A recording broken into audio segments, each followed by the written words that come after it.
é estranho já falar no último dia, depois de falas tão instigantes, né?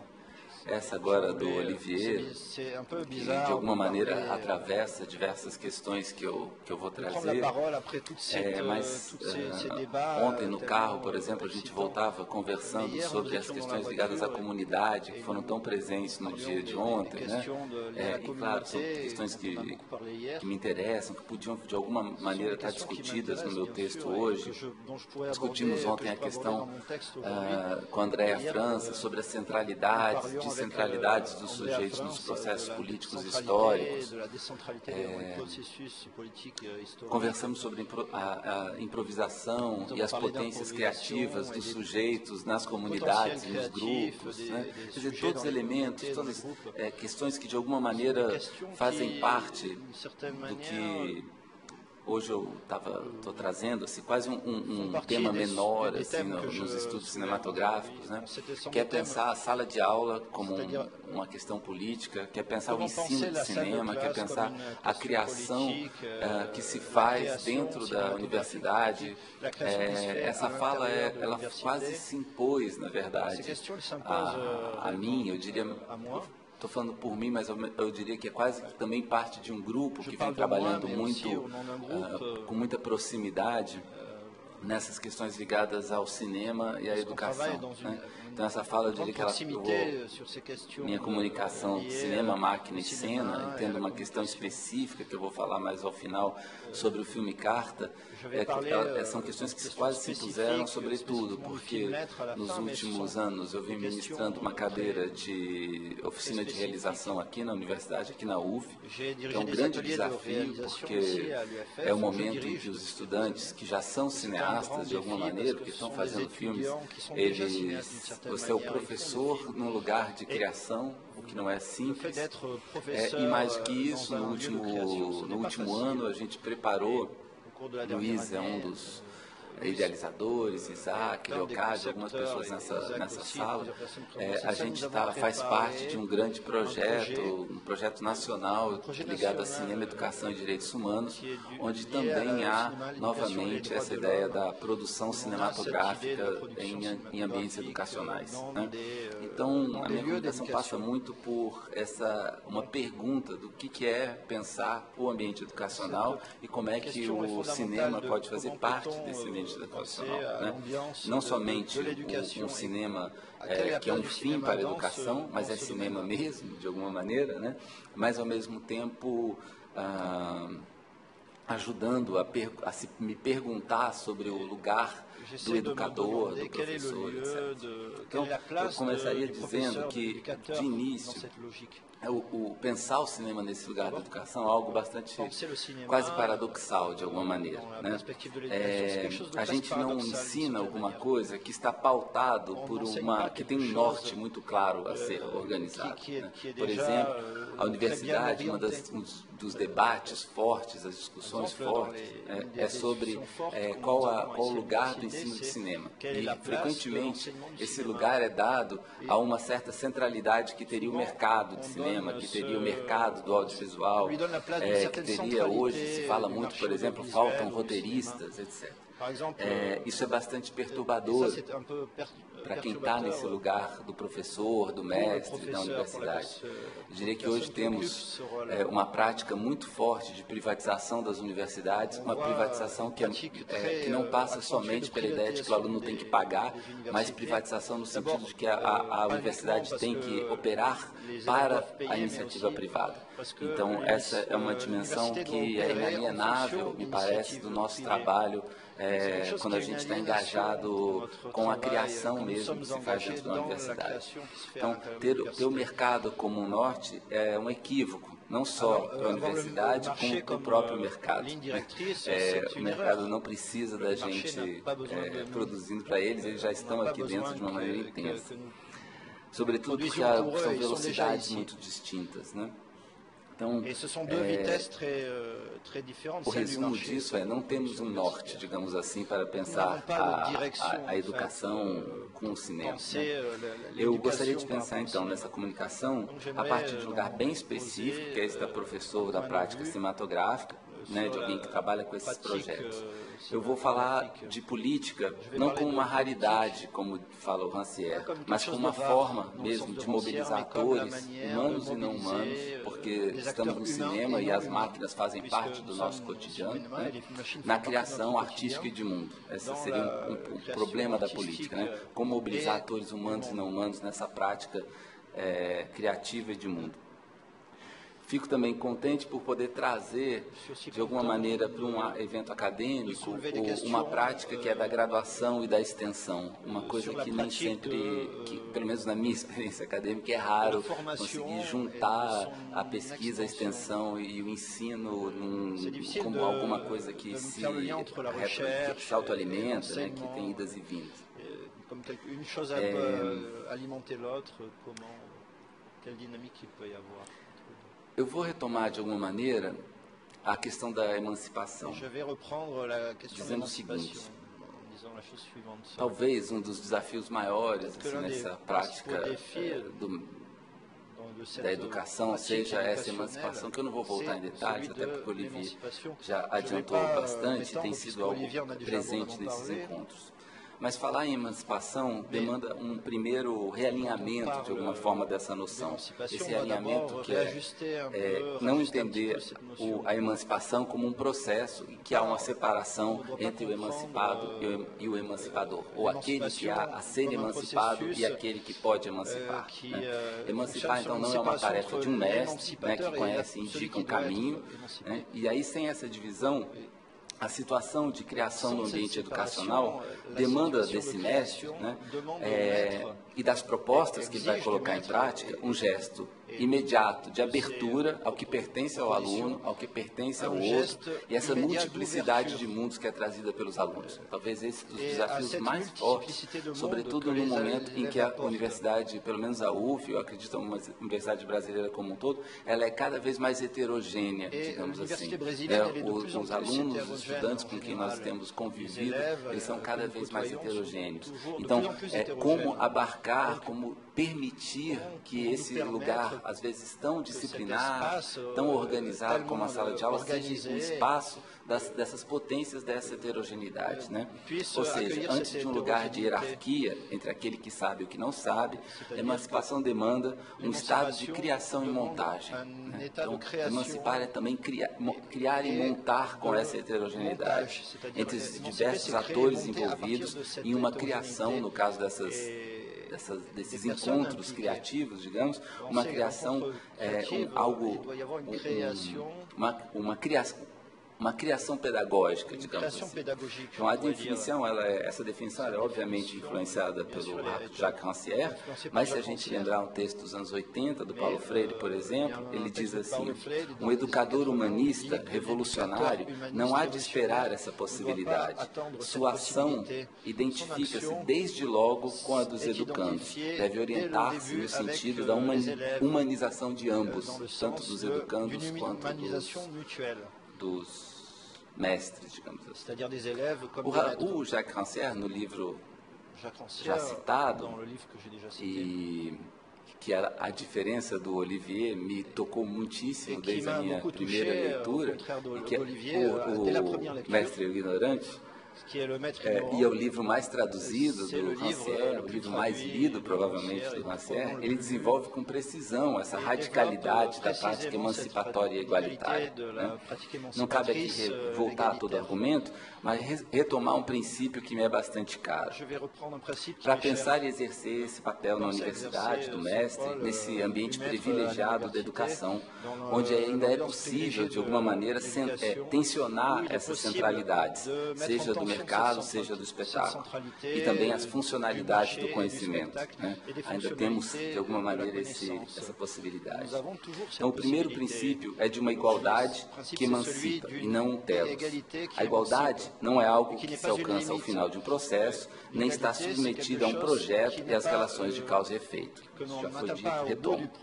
Nas palavras de Rancière, ele diz: a igualdade jamais vem após, como resultado a ser atingido, ela deve ser colocada antes.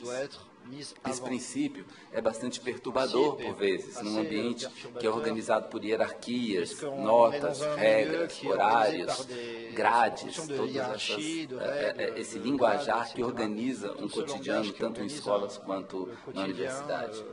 Entretanto, em um curso em que a criação é parte do processo, esse difícil desafio da igualdade pode atravessar essas práticas, sem que saibamos ao certo o que essa igualdade produz ou como ela se instaura. A gente poderia também, sem falar em emancipação, lembrar de Deleuze e Guattari, que também colocariam separado de um telo, separado de uma relação de causa e efeito, esse processo político que se forja na liberdade dos possíveis de uma produção subjetiva, né? A liberdade dos possíveis dessa produção subjetiva que se faz em grupo, talvez.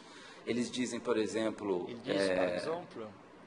no Antiédipo, a atualização de uma potencialidade revolucionária, a atualização de uma potencialidade revolucionária explica-se menos pelo estado de causalidade do que pela efetividade de um corte libidinal, num momento preciso cuja única causa é o desejo, isso é, a ruptura de uma causalidade que força a reescrever a história no próprio real e produz esse momento estranhamente plurívoco, onde tudo é possível. Eu tenho vontade, por vezes, de fazer o diálogo mais intenso com Olivier, porque aqui, evidentemente, há uma distância em relação a uma certa defesa da história que o Olivier fez. A gente pode conversar em relação a isso depois. Esse momento onde tudo é possível, em que há um corte que é propriamente um acontecimento, um corte libidinal de que fala Deleuze e Guattari, me parecem importantes ainda para se pensar, talvez numa aproximação um tanto brutal de Rancière, vindo de um universo marxista e bastante distante disso, Deleuze e Guattari. Mas eu vou manter essa aproximação por enquanto. Então, se no ensino de cinema pode ser atravessado por esse desejo que rompe uma causalidade e uma linha reta entre mestre e o estudante, esse princípio de igualdade demandaria um desaparecimento do mestre? Não é algo que eu me pergunto. Né? Se estamos partindo de um princípio de igualdade e o que pode produzir uma criação em grupo, né? Esse princípio de igualdade, ao mesmo tempo, um desejo que pode aparecer, surgir numa dimensão acontecimental, onde tudo seria possível. Qual seria esse papel do mestre? Ele deveria simplesmente se apagar? De alguma maneira, é o que a gente se perguntava sobre esse lugar do metteur en scène, que vai propor alguma coisa. Né? Existiria, então, uma descentralização total numa sala de aula para que a criação fosse possível e que para a igualdade das inteligências, numa dimensão igualitária fosse possível? Né? Eu diria, a princípio, não é possível essa descentralização total, não é possível o desaparecimento do mestre. A igualdade não é uma igualdade de posições do sujeito, isso me parece importante, mas uma igualdade produtiva, fruto de uma produção coletiva que não existe sem o trabalho e a igualdade de inteligências, é claro, mas a possibilidade de um sujeito qualquer fazer diferença na criação. Ou melhor, fazer diferença na criação, fazer diferença no coletivo, não significa o apagamento das diferenças presentes nesse coletivo. E essas diferenças, elas são evidentes quando estamos diante de jovens de 20 anos, nessas situações hierárquicas distintas, etc. Né? Todo o desafio da linha tênue em saber da diferença, mas não fazer dela a hierarquia das inteligências. Então, partir da igualdade não é assim, fazer da indiferença entre professores e alunos, mas partir das possibilidades inventivas do grupo que depende de um princípio de igualdade de inteligências e que se atualiza nas práticas, se materializa nos filmes e não por princípios exteriores a essas práticas. Quem teve a oportunidade de acompanhar a nossa mostra segunda e terça-feira, a gente assistiu 2 filmes, que eu não vou ter como voltar a eles hoje, mas a gente assistiu 2 filmes produzidos em universidades dentro dessa ideia do filme Carta. Foi Pra Chica, da Juliana Shimada, que está aqui, eu acho, e o Maurinho Caena, do Leonardo Moura Mateus, da Universidade Federal do Ceará. Então, seguindo esses passos, seguindo com uma certa tensão os passos de Rancière, poderíamos dizer: um primeiro princípio da emancipação está ligado a uma ruptura da dicotomia emancipador-emancipado, forjando uma igualdade de inteligências, que é também o desmonte da cena igualitária como um telos, o que é necessário para a irrupção do desejo, que é o que efetivamente produz uma cena de criação não dominado por um saber que antecede a cena. Se a aproximação, então, já comentei, né, essa aproximação do Deleuze com Rancière é um pouco brutal, feita com riscos, mas eu vou continuar um pouco com ela. Então, quando Rancière, por exemplo, vai para o campo das imagens, uma de suas explícitas formas de associar igualdade estética está ligado ao modo como ele vai organizar os próprios enunciados. Quando ele faz um comentário sobre a igualdade, a Noite dos Proletários, o livro que o Olivier mencionava, quando ele trabalha com os proletários dos anos 30, ele diz: eu procuro não usar expressões como então, porque, uma vez que, ou melhor, todas as expressões que produziriam uma hierarquia entre enunciados, né? Essas relações de causalidade só podem se efetivar caso haja uma hierarquia entre esses enunciados, diz ele. E aí eu me lembro da discussão intensa que a gente teve ontem sobre a questão das séries, né? Que de alguma maneira foi como alguns pensadores encontraram um modo de recolocar os enunciados em relação, sem uma produção de hierarquia entre eles, né? O caso do livro do Deleuze, que é todo feito por essa lógica do sentido, em que ele se organiza com séries, radicalizando essa ideia de entradas por qualquer lugar, dessa não passagem ótima entre as séries, etc. Ou seja, é no modo de composição e montagem dos textos que o Rancière vai formular uma ideia de igualdade em que os enunciados devem partir de uma equivalência entre eles, operando por relações de aproximação. Rancière diz, cito novamente, é um princípio de escritura igualitária, suprimir a hierarquia entre os discursos que explicam e aqueles que são explicados. Isso me faz lembrar fortemente, por exemplo, quando o Deleuze, no livro sobre cinema, vai falar de uma crise da imagem-ação, e ele, para falar do Hitchcock, ele diz: toda ação é literalmente cercada por um conjunto de relações que fazem variar o seu tema, sua natureza e seu objeto. Ou melhor, montando e associando com outros eventos, outras ações, outros acontecimentos, no sentido de retirar essa hierarquia ou essas passagens ótimas entre enunciados. Ou seja, a ação, essa senhora, essa força irreprimível, né, do cinema de ação, ela é envolta por imagens, textos, ações que impedem esses desdobramentos ótimos, né? A ação aqui, para o Deleuze, perdeu esse privilégio e a hierarquia em relação a outros movimentos, objetos, filmes, etc. A gente poderíamos aproximar os autores e formular algo como: é por um princípio de igualdade que a imagem e a ação entram em crise. Uma formulação estranhamente deleuze-rancieriana, digamos assim. O cinema, então, nos ajuda a entender essa dimensão estética da emancipação, que acaba nos servindo como um princípio de igualdade para a própria sala de aula. Então, eu acho que um dos desafios também do modo como nos aproximamos do cinema é também pensar o que o cinema pode nos ensinar para os outros espaços, para os outros agenciamentos, para as outras relações entre signos, sujeitos, etc. E aqui me parece que o cinema nos ensina alguma coisa do modo de operação mesmo até para a sala de aula. Então, o cinema aqui não é mais um filme, mas uma forma de pensar uma sociabilidade estético-política, e isso me interessa especialmente. Uma segunda linha constituinte da emancipação está ligada, então, à possibilidade de, no interior mesmo dos trabalhos que fazemos com as imagens, com a organização dos enunciados, não submetermos a causalidades exteriores às aproximações, tensões e potências das próprias imagens e do contato entre elas, né? Como manter a potência dessas imagens, dessas séries, apesar delas estarem com a relação entre elas, né? Sem organizá-las dentro de um texto. Bom, essa igualdade está ligada às possibilidades discursivas, sensíveis, visíveis, antes mesmo de haver uma organização por poderes, dos poderes. Há uma dimensão que é estética e que organiza quem pode, quem não pode organizar, enunciar, sentir, etc. Essas organizações, elas se evidenciam na própria sala de aula como um espaço político, né? Acho que ela foi pensada por tantos pensadores, Michel Foucault, cineastas como Frederick Wiseman. A gente pensar no filme do Wiseman como School, ele está ali pensando a sala de aula como um espaço político, o próprio Paulo Freire, etc.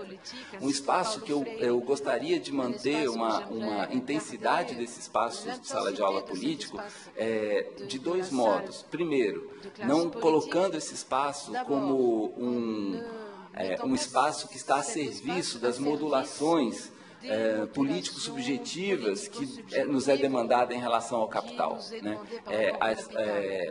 Às vezes a crítica à escola, à universidade, é como se não tivéssemos saída em relação a o modo como somos demandados em relação a isso.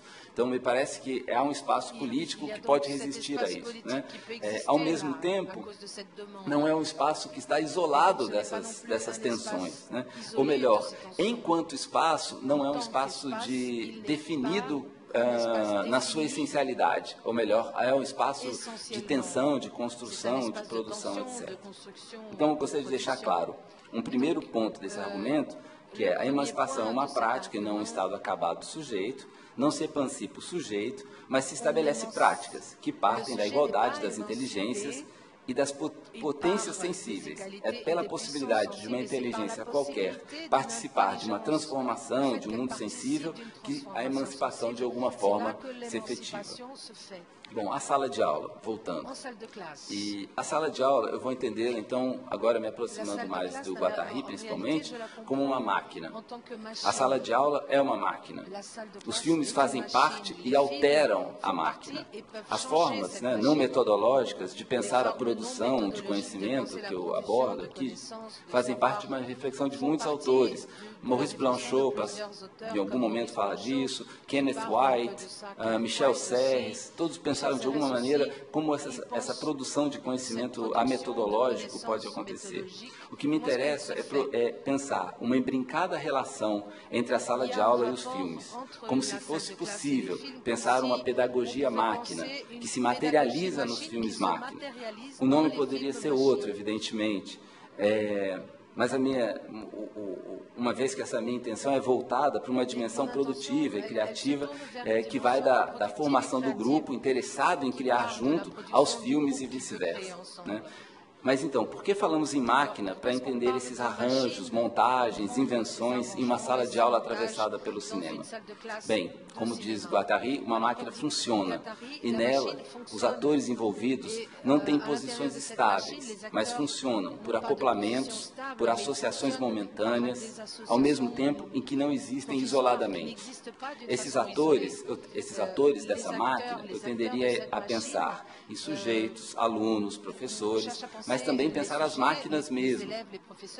Pensar as máquinas, pensamos em máquinas de alguma maneira para poder absorver esse caráter heterogêneo em suas constituições. Além da máquina ser esse equipamento coletivo, a máquina comporta atores de naturezas distintas, né? Então, uma câmera Sony numa sala de aula, ela é uma máquina enquanto objeto técnico, mas ela faz parte, ela transforma o próprio movimento dessa máquina, da máquina sala de aula. A máquina nos permite atuar em múltiplas velocidades, enquanto temos um sistema de ensino em que o conhecimento é feito por acúmulo e passagens de nível, né, como na universidade.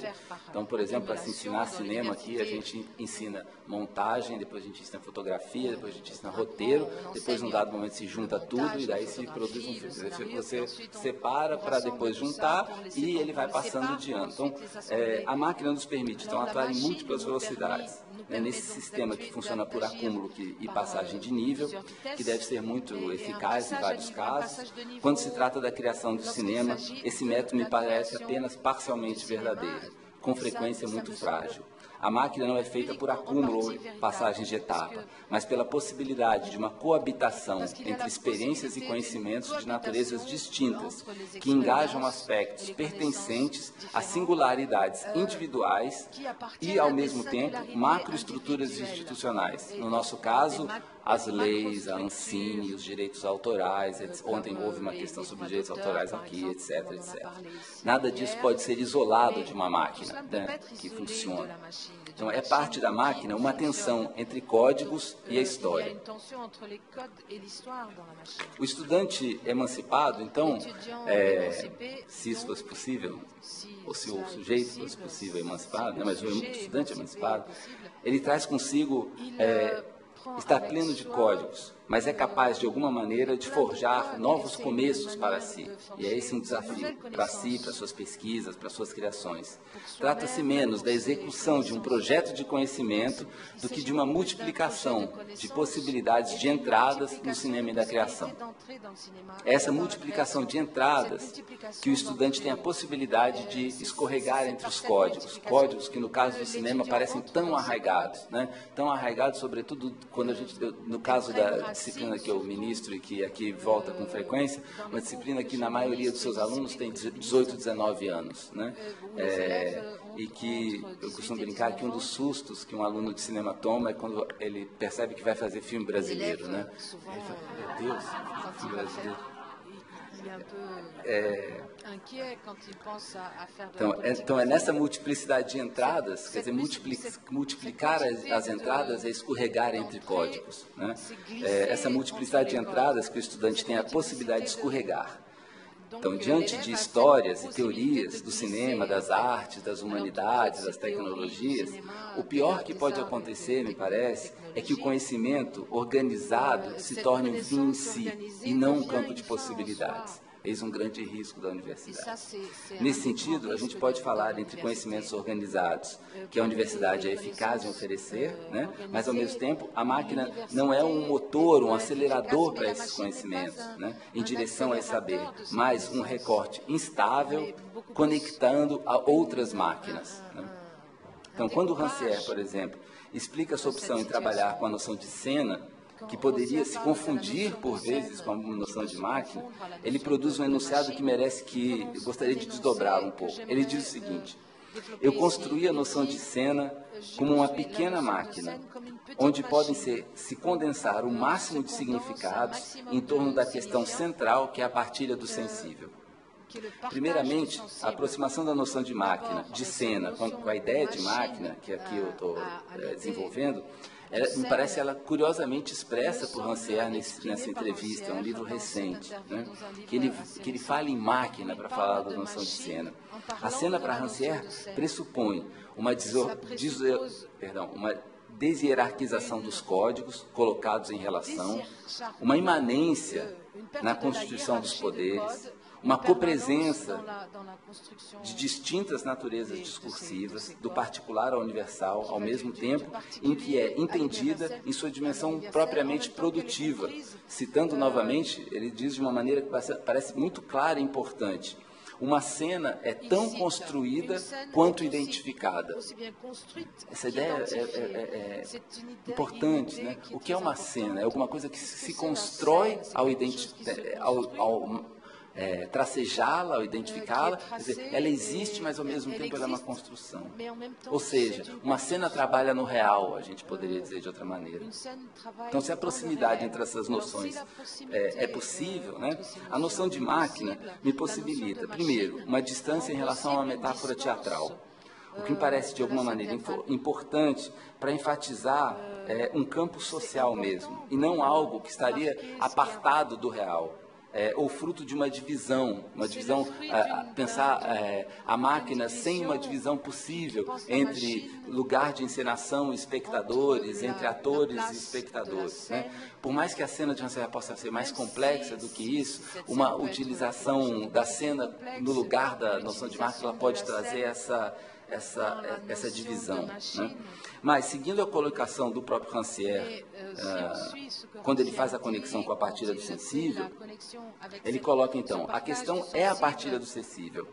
A noção de partilha, ela traz uma riqueza evidente, né? Ela é explícita, sobretudo em francês, com a palavra em francês, partage, como algo que se divide e algo que se compartilha. Uma partilha do sensível atua no colocar junto e separar, no encontro e no esquadrinhamento. A riqueza da noção, ela está em incorporar o compartilhamento no mesmo espaço em que há a divisão e a coabitação, elementos necessários para a dominação e o exercício do poder, ou das práticas policiais, como diz ou melhor, é preciso compartilhar algo para poder se exercer o poder. É preciso compartilhar a palavra para poder exercer a exploração, por exemplo, né? Entretanto, o que me pergunto em relação a Rancière, se a noção tem a complexidade da máquina, dessa complexidade que expusemos acima, a complexidade acentrada, produtiva e que tem a possibilidade de absorver atores de múltiplas naturezas, porque ela deve ser submetida a uma forma de análise em que a divisão, o esquadrinhamento é fundamental, né? Isso seria o problema da partilha do sensível. Por que essa maquinária, em algum momento, ela tem que encontrar a divisão, a separação, né? Então, note, né, a cena política para Rancière é rara e só se efetiva quando uma situação de desigualdade, em uma situação de igualdade dos logos. Como eu dizia, é preciso a palavra ser igualitária, o que é a norma em uma sala de aula, né? E, de repente, é um choque com a desigualdade, uma palavra de ordem, uma situação de produção de hierarquias, e, a partir dessa desigualdade, desse choque, produz um litígio com a explicitação dessa desigualdade. A formulação do Rancière é rica, então, para nos indicar o princípio igualitário que rege toda a desigualdade.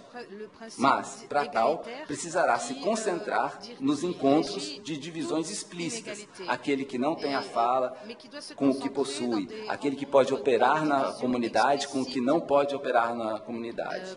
Pois, me parece que antes dessa explicitação da cena dividida, há uma máquina em funcionamento, e por isso me concentro na ideia de máquina. E essa não permite a apreensão de cenas tão claramente divididas, uma vez que é constituída por um conjunto de inter-relações de múltiplas naturezas que antecedem a sua atualização. Bem, na noção de máquina, é com a complexidade das tensões entre esses múltiplos atores que devemos lidar, uma vez que não há nenhuma clareza entre fronteiras que marcam espaços de pertencimentos ou de partilhas. Então, no meu entender, a definição de cena submetida à noção de partilha sensível obrigatoriamente impõe uma certa ordem à cena que a organiza excessivamente. Gostaria de voltar, depois dessa longa definição de por que falar em máquina para pensar a sala de aula, né, a voltar ao Rancière para alguma coisa que ele me ajuda a pensar o lugar mesmo do mestre, do professor na sala de aula. Quando ele faz uma definição que muitos conhecem entre diferentes regimes das artes, regime ético, representativo, estético. Ele diz do lugar do crítico da arte, dizendo a dificuldade do lugar do crítico da arte no regime estético, porque o lugar do crítico da arte não é mais aquele lugar de alguém que diz como a obra deveria ser, mas ele diz o que a obra é, né? A crítica no regime estético, diz ele, não diz o que a obra deve ser, mas o que a obra é.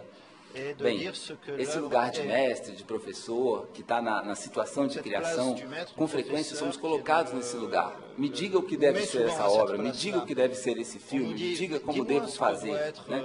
Como pensar esse lugar do crítico mestre diante de obras que devem, elas mesmas, criar um mundo em que elas são possíveis, sem que eu, professor, eu crítico, tenha um lugar de estabilidade fora daquela própria obra criada. Eis uma grande dificuldade desse lugar do mestre-professor né, no lugar da criação. Então, quando o mestre crítico diz o que a obra é, por um lado, a formulação de Rancière parece dar um excesso de poder ao professor, ao crítico. É ele que diz o que a obra é. Por outro lado, né, ele não pode dizer o que a obra deveria ser, ou seja, não há uma ordem externa que lhe garanta nem mesmo o seu lugar de crítico e mestre. Dificílimo para esse lugar do professor. Ou seja, a obra, assim, não pode ser mais do que esse ponto de encontro entre mundos eventualmente conflituosos.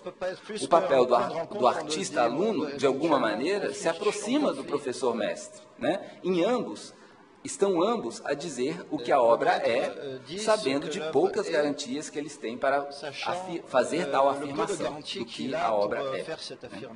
Então, esse regime estético retira do crítico um lugar estável de quem comenta a obra a partir de algo que lhe é exterior, retomando o que é exterior para o Rancière, a igreja, o Estado, o rei, o belo, a representação, a verossimilhança, etc. Ele também coloca o estudante em um lugar absolutamente instável e desafiador. Ele deve criar não só o filme, mas as regras para que esse filme exista. Ou como escreveu o Comolli, o imperativo de como filmar, central no trabalho do cineasta, coloca-se com a mais violenta necessidade. Não mais como fazer filmes, mas como fazer para que haja filme. Pois bem, nesses trabalhos, tanto nessa disciplina de criação, como nesse projeto Inventar com a Diferença, a gente fez recentemente algumas apostas em um exercício, né, que aí, eu digo, a minha fala se torna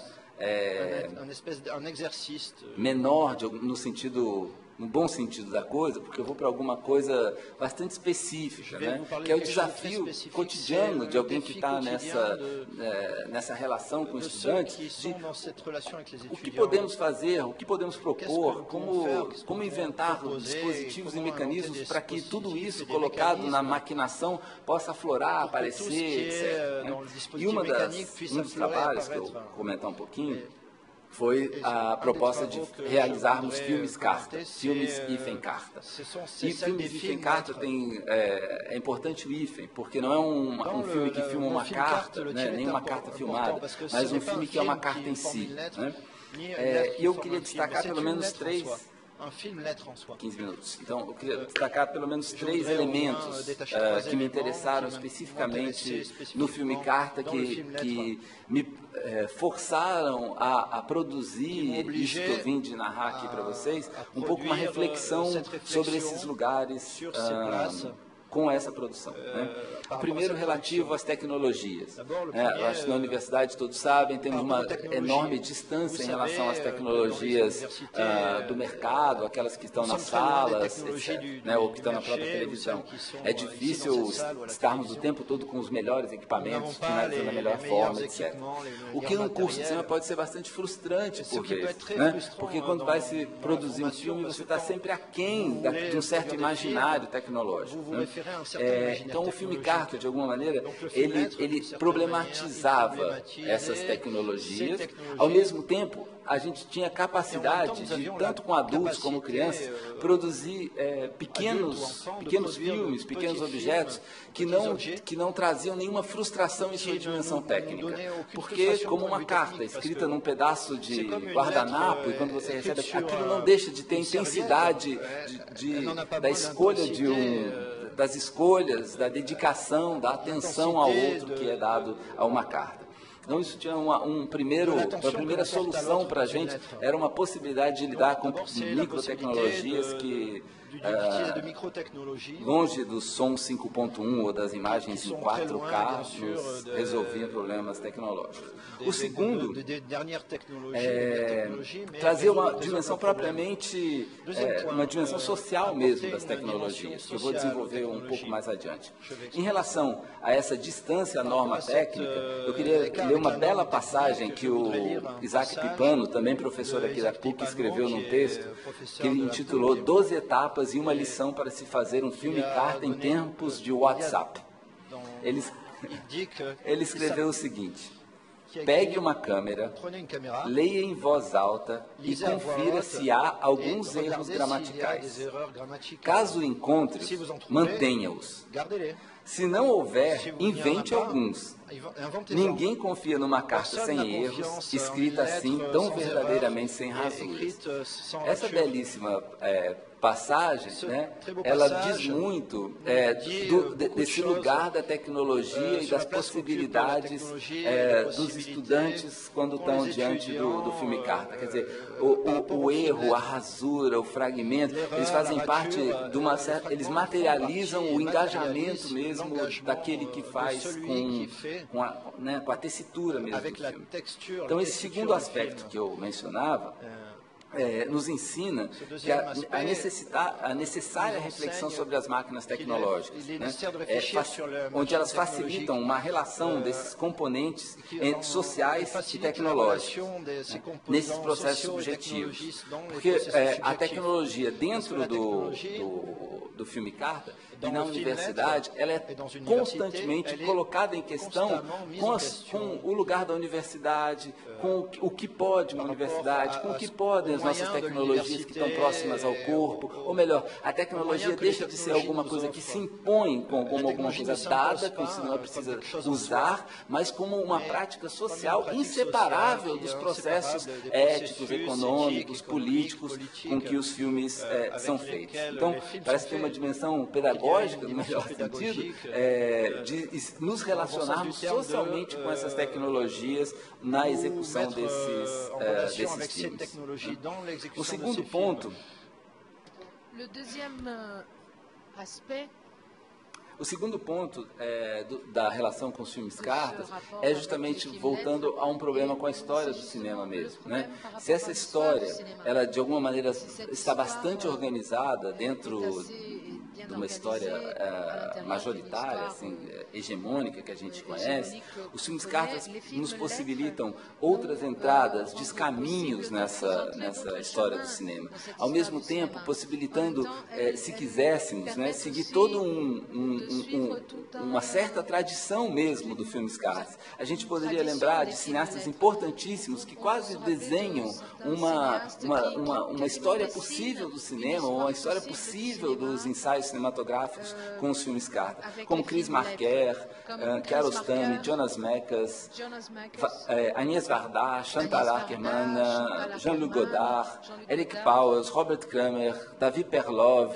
Bom, a gente poderia ficar muito tempo lembrando desses cineastas onde a carta esteve muito presente, né? Então, o filme carta nos autoriza quase que um certo nomadismo na história do cinema, um nomadismo que não é pautado por uma forma, mas pautado por uma certa fragilidade mesmo em se organizar o cinema por dimensões muito estritas ou muito formais, né?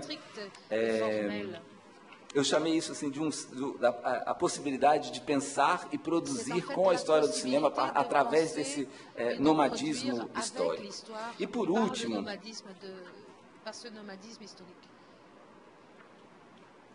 é duro pegar um assunto tão amplo e falar por último, né? Porque você sempre... E por uma última questão que eu chamei de como inventar um espectador, né?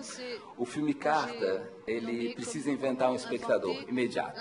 E com frequência na universidade, nas escolas também, uma das dificuldades é saber o que acontece com esses filmes, para onde eles vão, né? Quem é esse que vai ver? Ele é só um exercício, ele para aqui. E isso coloca para os estudantes um desafio importante no caso dos filmes carta, que é preciso inventar um espectador.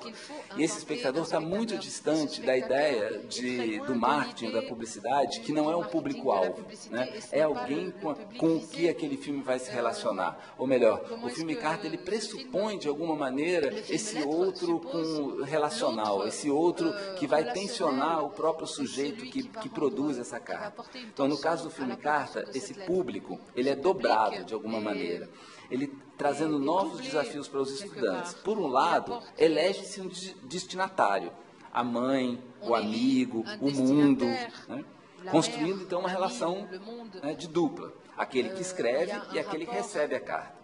Por outro lado, não há apenas dois, é de um filme que se trata, e esse será visto por um grupo, no cinema eventualmente. O filme Carta traz, assim, um fio estendido, que vai do realizador ao destinatário, mas que, ao chegar ao destinatário, já chega rachado, aberto a uma multiplicidade de destinatários que o cinema virtualmente possui. Essa linha rachada é parte de uma máquina cinema que opera na fragilidade do gesto da carta e, ao mesmo tempo, na busca de um espectador qualquer, essa potência de afecção cara às artes, cara ao cinema. O filme Carta possui, assim, um aspecto relevante nos desafios do ensino. Sem espectador não ficamos. Isso já é uma garantia ao outro que recebe. Ele existe, mesmo virtualmente, mesmo que a carta nunca seja aberta. O estudante tem, assim, um triplo desafio em relação ao seu filme com os espectadores. Ele precisa inventar um espectador, que não é um modelo. Ele precisa estar à altura desse espectador. Ele precisa estar preparado para o espectador qualquer. Aquele que vai à sala de cinema e que faz rachar a linha reta entre destinatários e remetentes. O espectador não é, assim, o outro dos realizadores, mas uma presença em todo o processo. No filme Carta, essa presença do espectador é inalienável do seu fazer, o que frequentemente traz um engajamento intenso desses estudantes com as imagens produzidas, uma gravidade para as imagens, algo que sempre me parece muito importante nesses ambientes em que a educação e as imagens, a educação e o cinema estão próximos, né? Como as imagens podem se tornar graves, né? Como as imagens podem se tornar relevantes, importantes. Então, no filme Carta, essa presença do espectador é inalienável do seu fazer, o que frequentemente traz esse engajamento dos estudantes com as imagens. Então, não se trata apenas de um exercício, mas de uma relação direta de um sujeito e de um grupo com o outro. Mas esses desafios não cabem apenas aos realizadores, mas aos próprios espectadores, colocados para receber, para compartilhar essa carta do outro. Bem, eu ia encerrar com uma citação do Jean Rouch, que eu acho belíssima e que a fala do Olivier me desestabilizou de alguma maneira. Ele diz o seguinte: os fazedores de filmes hoje não se os fazedores de filmes de hoje preferem não se aventurar nessas vias perigosas, o cinema com o outro. É só os xamãs loucos e as crianças que se atrevem a apertar botões proibidos. A fala do Olivier me perturbou, porque aqui havia uma crença, e há ainda, de que é necessário apertar alguns botões, e que é necessário, que é possível inventar lugares em que botões sejam apertados, né? E a perturbação veio por esse lugar de não me faça fazer nada, né? Que ele finalizou a fala dele, que eu acho que é um lugar muito interessante e tenso também para o espectador. Mas de alguma maneira, talvez seja ainda a força da hierarquia que continua sobre os ombros dos professores, que dizem que ainda há botões, mesmo que esses botões sejam proibidos. Então, obrigado.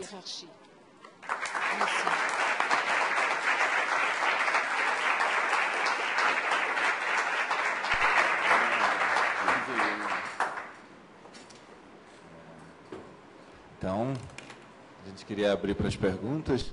Maintenant, si vous voulez poser des questions. Bom, César, eu acho muito produtivo, acho muito bom saber que você está pensando por esse lado também da educação. Eu acho que tem uma questão que você já faz, que você coloca agora no pensamento, essa possibilidade de constituir um diálogo. La possibilité de constituer un dialogue.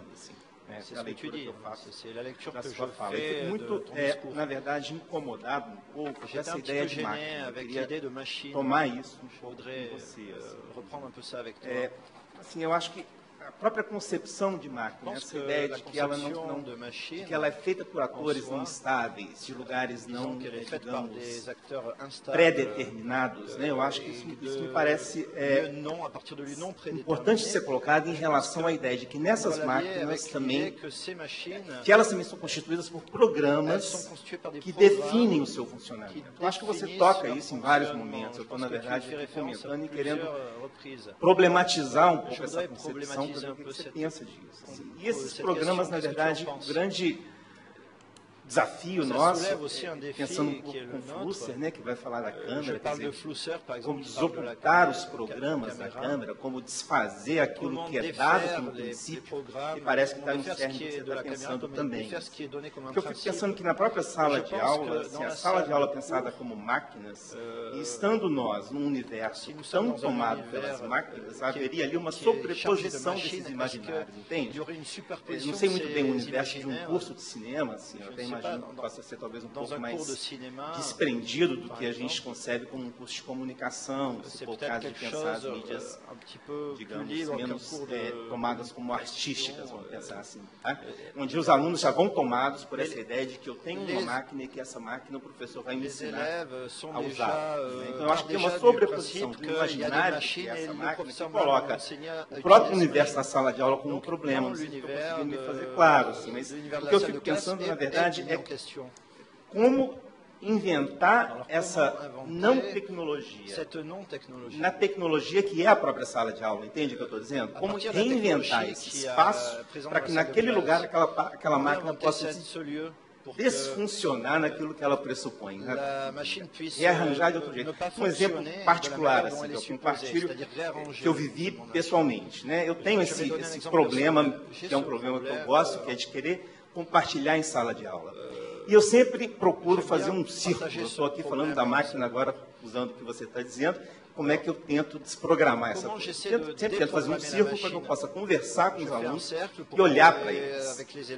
E uma certa aula, conversando sobre poder, sobre essas relações de hierarquia, na perspectiva do discurso, da narrativa, eu dei a sala de aula conversando. E eu coloquei isso para eles. O que significa esse espaço que a gente está criando aqui? Um aluno virou para mim e disse, olha, professor, eu acho que você, desse jeito, controla a gente muito mais. Porque você está fazendo de uma forma que você vê todo mundo. E você sabe todo mundo que está em sala, e você sabe quem vai falar e quem não vai.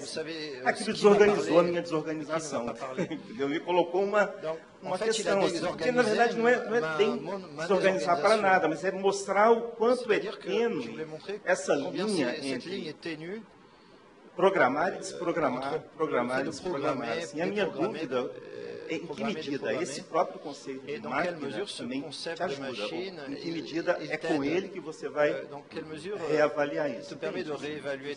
Claro, nem sei se é uma pergunta, mas eu queria ouvir. Não, acho ótimo essa... Oui, je pense que... Assim, c'est une très bonne question. O conceito me incomoda menos que o nome, digamos assim. Acho que o nome desse conceito, o nome máquina, ele é perturbador. Mas antes de falar disso, assim, tem uma coisa que me interessa muito, e a partir da tua fala, eu pensaria o seguinte, o problema... Eu colocaria menos como um problema de desmontar essas codificações ou essas máquinas pré-estabelecidas, etc. Né?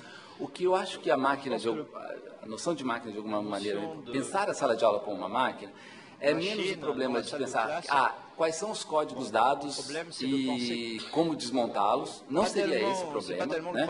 Mas pensar como uma maquinária esses que estão aqui, esses sujeitos, esses atores, professores, etc., estamos formados por uma multiplicidade de mundos e colocar essa multiplicidade em contato, em produção, ele se faz pelos acoplamentos do que esses mundos podem fazer juntos.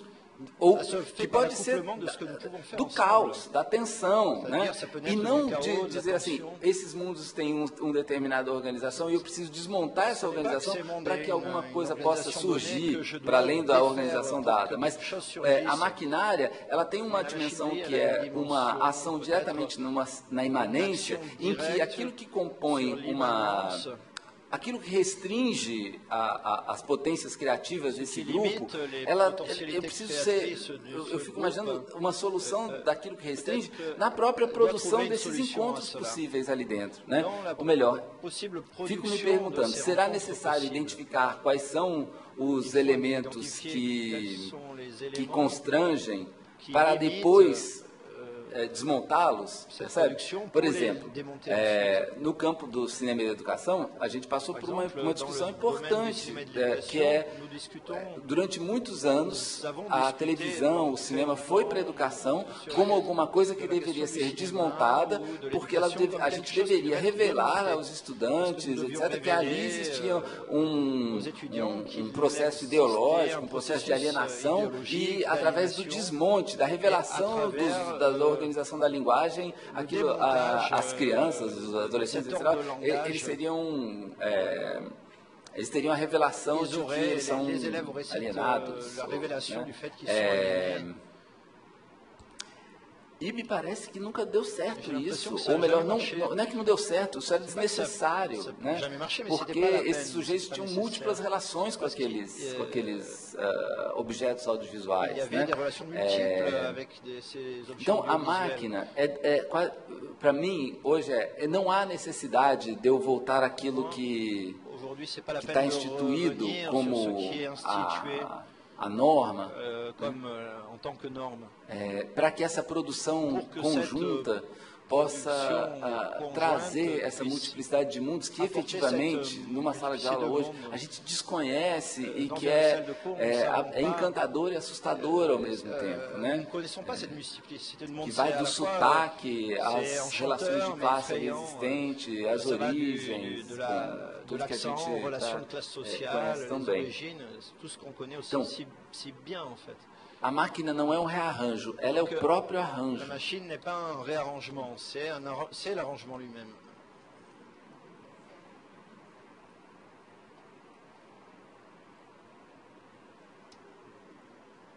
Alguém mais?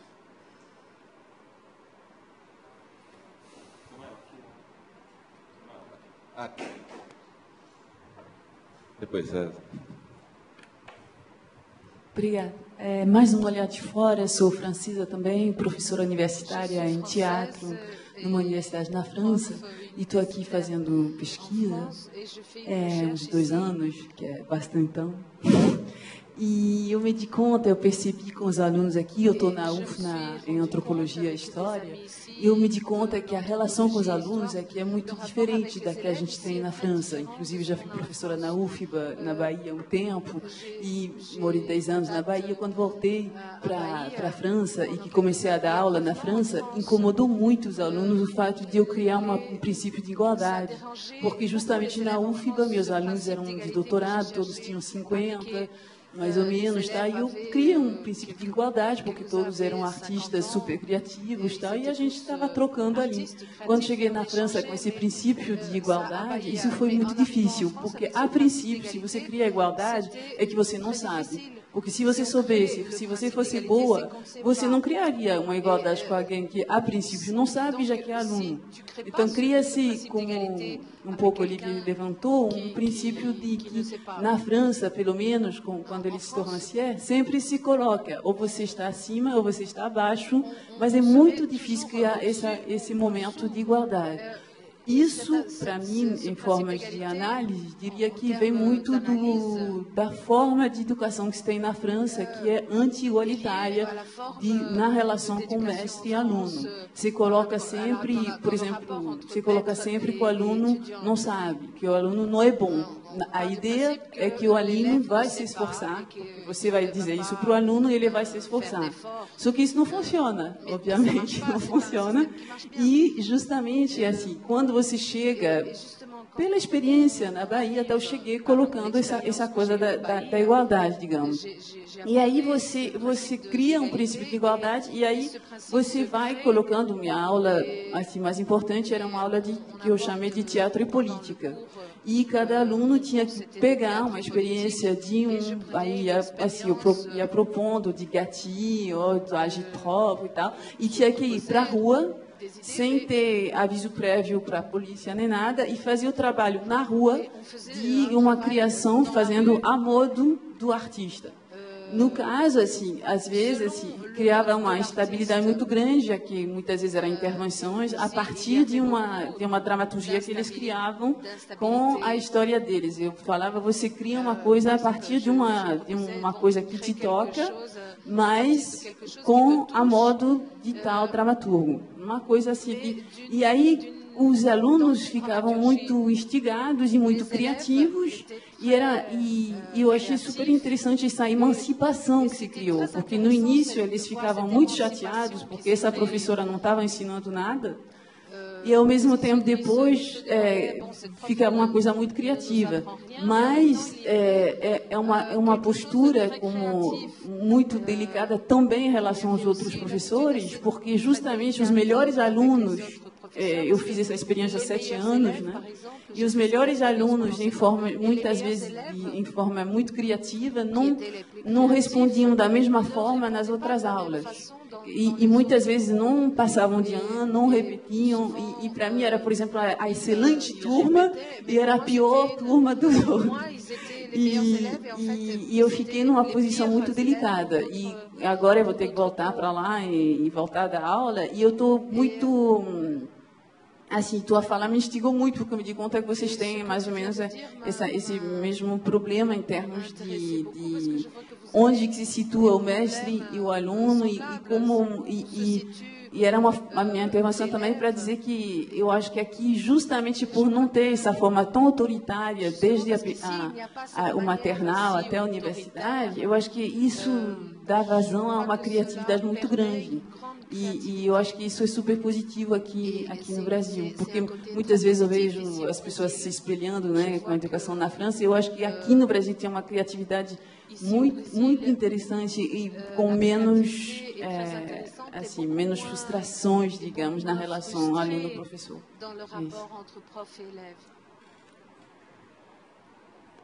Então, assim, ótimo o que você está dizendo, eu só queria dizer assim que para um aluno brasileiro é perturbador um professor que não tem nada para ensinar. É absolutamente perturbador. A reação pode ser extremamente violenta, porque isso demanda um tipo de...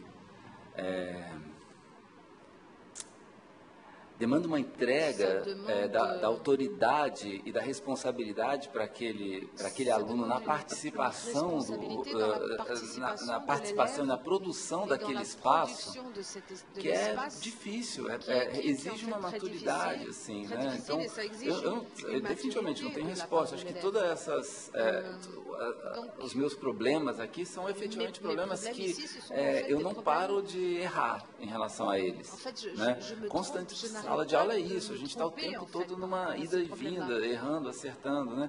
Mas eu não idealizaria esse aluno brasileiro, porque se a relação professor-aluno é muito diferente, eu acabei de dar um curso em Lyon e o que eu posso te dizer, assim, os alunos adoraram uma outra relação, eles foram muito receptivos. Não sei se isso duraria 2 anos, não sei como é que seria, né? Mas rapidamente foi muito bem-vindo. E no nosso caso, quando eu brinquei que o aluno de cinema vai fazer filme brasileiro, ele também vai ter que se responsabilizar, não é se responsabilizar, mas ele também vai ser afetado pelo fato de que ele não tem fora do próprio fazer, fora daquele grupo, fora da universidade, do país, né, alguma coisa que garanta o norte para o que ele tem que aprender. Esse que é a grande angústia de um curso que está ligado às artes, né? Nada me diz exatamente o que eu tenho que aprender, entende? Não tem nada. Então você fala assim, não, você vai trabalhar com um roteiro que funciona assim. Beleza, eu posso dizer que tal roteiro funciona assim, mas aí eu só vou atender 10% dos meus alunos que daqui a 10 anos vão escrever roteiro assim, né? Mas... o que não significa, obviamente, por isso eu fiz questão de trazer toda essa dimensão da história do cinema, das escrituras, etc., que isso não seja relevante. Obviamente que mas precisamos, de alguma maneira, de um certo nomadismo nessa... Se eu estou me referindo especificamente a disciplinas em que eu ministro que são ligadas à criação. São pessoas que estão desejosas de se tornarem diretores ou então de experimentarem com o audiovisual, né?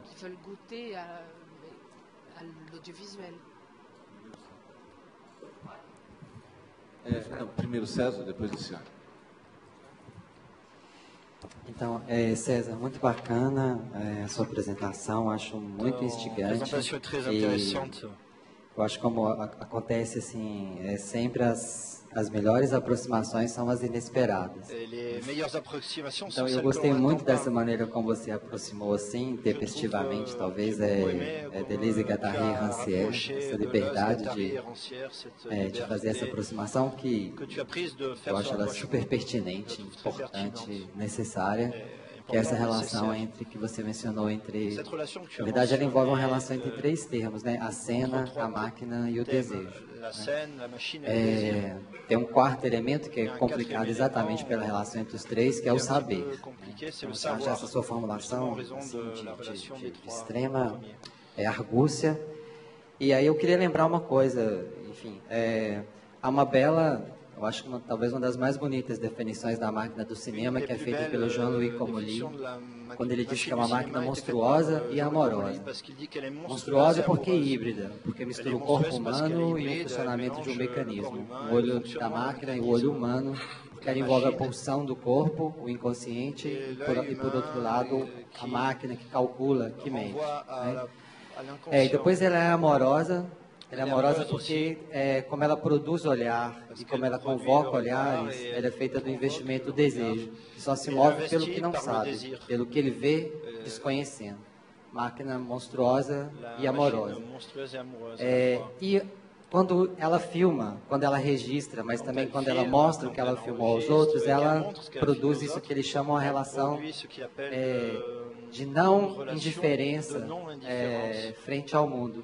Ele diz assim, se ela filma, a máquina me devolve um mundo como não indiferente. Acho que ele não diz lá no texto, mas claro que ele deve estar pensando na famosa natureza não indiferente do Eisenstein. O exemplo que a gente tem são dos amotinados do Botequim, que encontram na natureza uma solidariedade. O céu fica negro, solidário à dor dos marinheiros.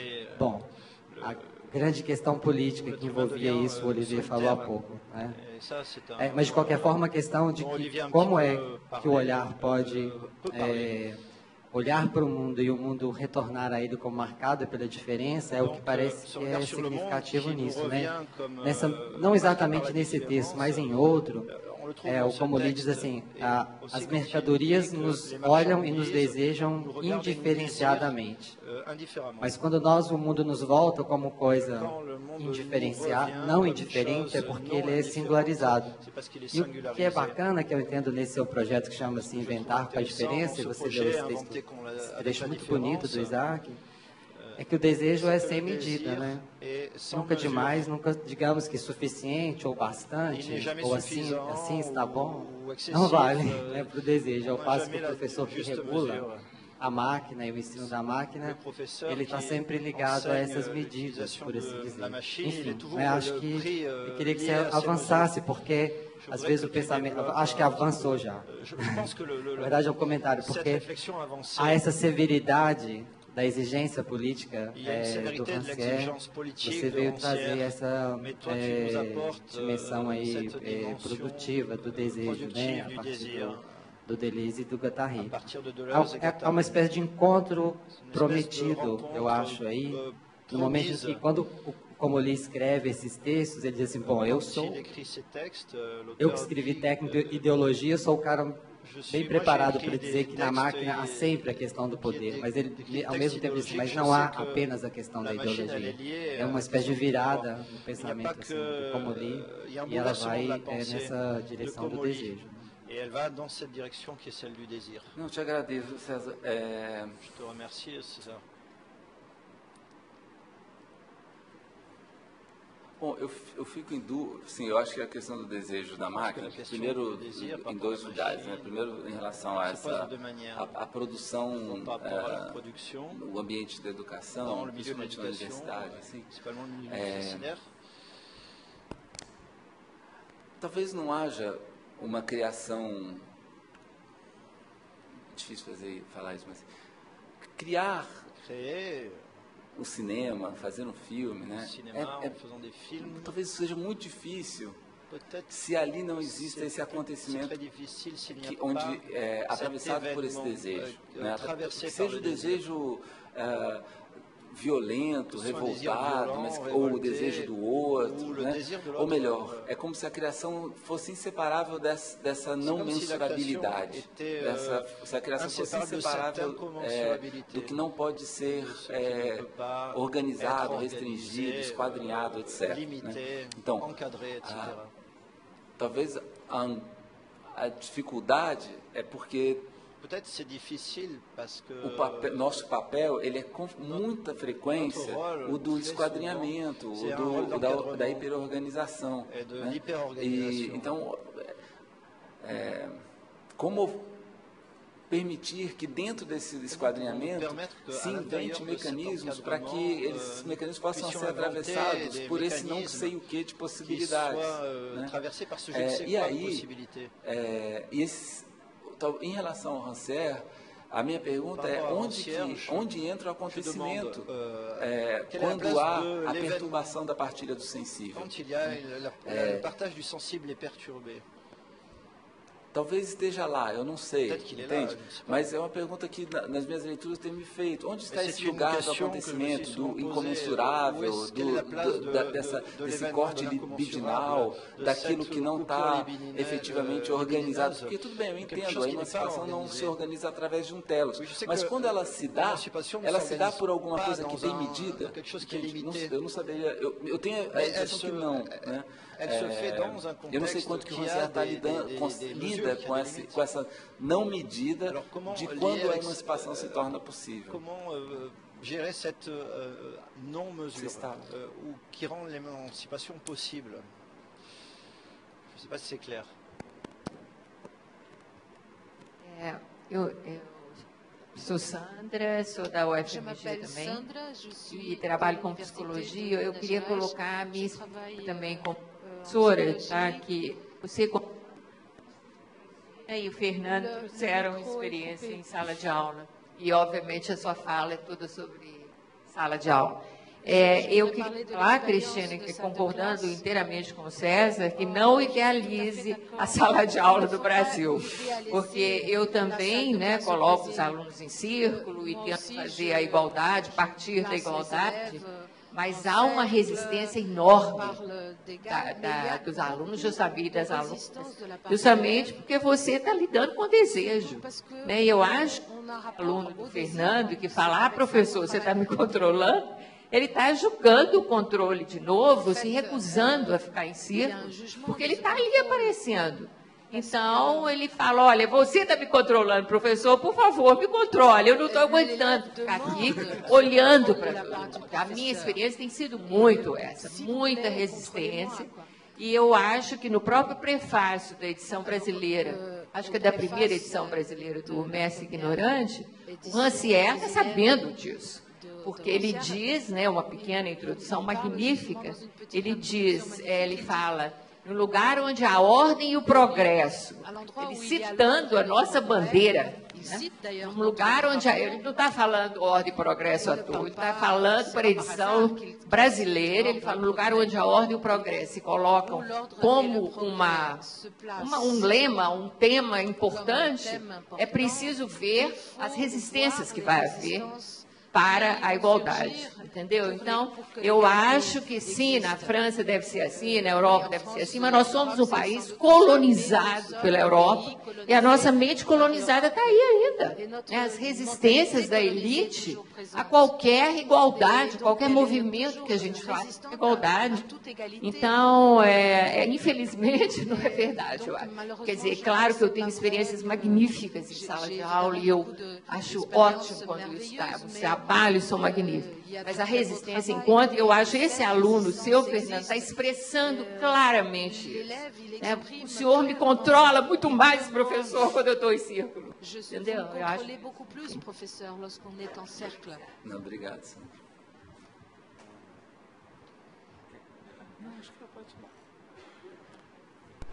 Oi, meu nome é Vanessa e eu também tenho essa vivência de usar o audiovisual de diálogo em sala de aula e em outros espaços. De um tempo para cá tem hospitais e no cinema com professores também. E fico pensando essa coisa da potência de voz da audiência, né? Quando você fala do silêncio como resposta, do estranhamento. E aí fico pensando nessa coisa da desigualdade mesmo das vozes, né? Daquele que, quando você fala, por exemplo, do filme Carta, eu dou ao meu destinatário um direito de resposta. Ele pode não responder, mas quando você me manda uma carta, eu tenho um direito de resposta, né? E até talvez uma expectativa de resposta. Então, quando a gente pensa o cinema, o audiovisual, a gente pensa muito assim, a voz daquele que fala e essa audiência que até responde internamente, mas muitas vezes cala. Né? Então, penso esse processo da proposta igualitária em sala de aula como um detonador de potência de voz dessa audiência, né? Como pontes de fala entre aluno e professor, entre o autor do filme Carta e seu destinatário, entre o diretor de um filme e seus espectadores, e aí chego lá nos cidadãos e o governo, né? Assim, a gente também tem uma potência de voz, se sente quase nulo, né? Diante do que está acontecendo e nos envolve, somos sujeitos disso. E aí fico pensando nessa figura que seria o professor, ou que seria um mediador, que provoca mesmo pontes de diálogo a partir de obras de arte, do cinema, do audiovisual. E fico pensando nos filmes que a gente viu ontem, que o André mostrou, e aí eles como gatilhos, como provocadores de diálogos entre mundos, né? Entre mundo branco e mundo não branco, entre mundo do visível e do invisível que nos povoa. Então, acho essa ideia enfim, essa proposta do mediador que faz a ponte entre... E aí a audiência passa a ser também potência, passa a ser também voz. E que devient voix. Eu ia comentar que eu acho que uma das questões que o Olivier trouxe importantes da fala do Rancière, independente do Rancière, mas assim, da obra política, né? Como aquela que não me faz fazer nada. É interessante pensar isso dentro da máquina, porque a obra que te faz fazer alguma coisa, ou que te demanda alguma coisa, seja a revolução, seja comprar o último tênis Nike, né? Ela está, por princípio, partindo de um lugar de muita autoridade. Ou melhor, é a negação da máquina. Né?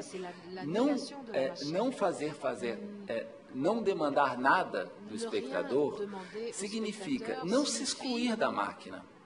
Percebe? Isso não é a negação da obra como participante do real, ou participante dos processos engajados, dos processos subjetivos, etc., de grupos e indivíduos. Né?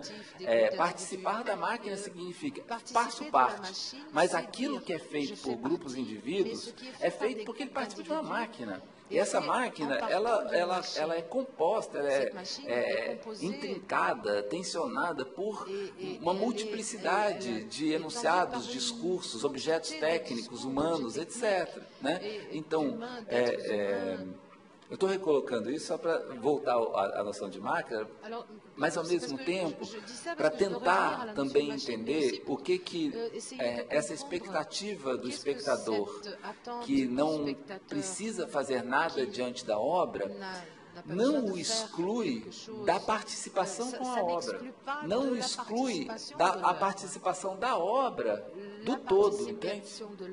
Porque senão também não precisa ter obra.